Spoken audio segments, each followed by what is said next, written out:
তো আমরা অর্শের ওষুধ দিই আমি শনিবার মঙ্গলবার মনে ভক্তি রেখে ওষুধটা নিতে হবে। তো অনেক মানুষ ভালো হয়েছে দেখেই ফেসবুকে ছাড়া, তো অনেক মানুষ নিয়ে গেছে, তাদের বলেছি ভালো হলে আমাকে খবর দেবে, কিন্তু আমাকে 4-5 জনা খবর দিল।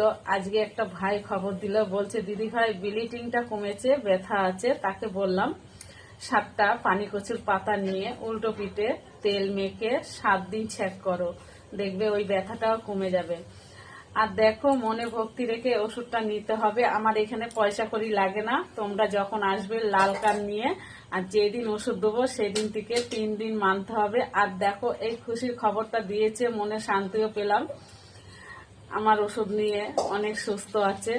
তো আমি আশা করি সবার যেন এই আমার ওষুধ নিয়ে এই রোগ থেকে মুক্তি হয়।